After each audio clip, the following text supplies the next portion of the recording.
ओम नमः शिवाय, ओम नमः शिवाय, ओम नमः शिवाय, ओम नमः शिवाय, ओम नमः शिवाय। आज हम लोग शिव महापुराण का संक्षिप्त में रुद्र संहिता को सुनते हैं। ब्रह्मा जी कहते हैं, नारद ह्रस्व आलस्य से दूर रहने वाले थे और जन्म काल से ही बड़े बुद्धिमान थे। वे सब के सब तुम्हारे उपयुक्त कथन सुनकर स्वयं उस पर विचार करने लगे।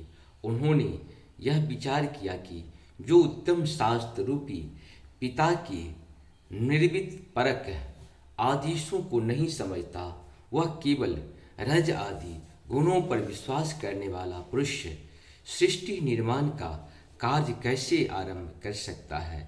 ऐसा निश्चय करके वे उत्तम बुद्धि और एकाग्र चित्त वाले दक्ष कुमार नारद को प्रणाम और उनकी परिक्रमा करके ऐसे पथ पर चले गए जहाँ जाकर कोई वापस नहीं लौटता है। नारद, तुम भगवान शंकर के मन हो और मुने, तुम समस्त लोकों में अकेले विचरा करते हो। तुम्हारे मन में कोई विकार नहीं है, क्योंकि तुम सदा महेश्वर की मनोवृत्ति के अनुसार ही कार्य करते हो। जब बहुत समय बीत गया तब मेरे पुत्र प्रजापति दक्ष को यह पता लगा कि मेरे सभी पुत्र नारद से शिक्षा पाकर नष्ट हो गए, मेरे हाथ से निकल गए। इससे उन्हें बड़ा दुख हुआ। वे बार बार कहने लगे, उत्तम संतानों का पिता होना शोक का ही स्थान है। उत्तम संतानों का पिता होना सुख का ही स्थान है, क्योंकि शिष्ट पुत्रों के बिछुड़ जाने से पिता को बड़ा कष्ट होता है। शिव जी की माया से मोहित होने से दक्ष को पुत्र वियोग के कारण बहुत शोक होने लगा। तब मैंने आकर अपने बेटे दक्ष को बड़े प्रेम से समझाया और सांत्वना दी। देव का विधान प्रबल होता है इत्यादि बातें बताकर उनके मन को शांत किया। मेरी सांत्वना देने पर दक्ष पुनः पंचजन कन्या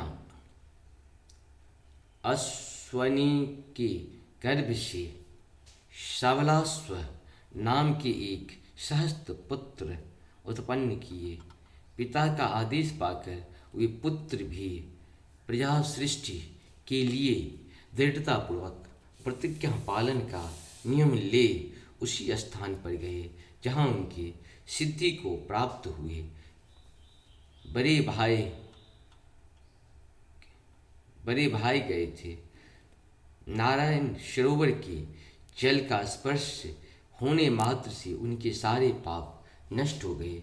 अंतःकरण में शुद्धता आ गई और वे उत्तम व्रत के पालक शबलाश्व ब्रह्म प्रणव का जप करते हुए वहाँ बड़ी भारी तपस्या करने लगे। उन्हें प्रजा सृष्टि के लिए उद्यत जान तुम पुनः पहले की ही भांति ईश्वरीय गति का स्मरण करते हुए उनके पास गए और वही बात कहने लगे जो उनके भाइयों से पहले कह चुके थे। मुने, तुम्हारे दर्शन अमोघ हैं, इसीलिए तुमने इनको भी भाइयों का ही मार्ग दिखाया। अतएव वे भाइयों के ही पथ पर उधर्व गति को प्राप्त हुए।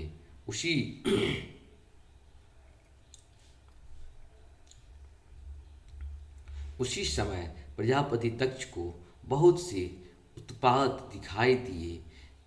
इससे मेरे पुत्र दक्ष को बड़ा विस्मय हुआ और वे मन ही मन दुखी हुए। फिर उन्होंने पूर्ववत तुम्हारी ही करतूत से अपने पुत्रों का नाश हुआ नाश हुआ सुना, इससे उन्हें बड़ा आश्चर्य हुआ। वे पुत्र शोक से मूर्छित हो अत्यंत कष्ट का अनुभव करने लगे। फिर दक्ष ने तुम पर बड़ा क्रोध किया और कहा, यह नारद बड़ा दुष्ट है। दैववश उसी समय तुम दक्ष पर अनुग्रह करने के लिए वहां आ पहुंचे। तुम्हें देखते ही शोकावेश से युक्त हुए दक्ष के होठ रोष से हरकने लगे। तुम्हें सामने पाकर वे धिक्कारने और निंदा करने लगे।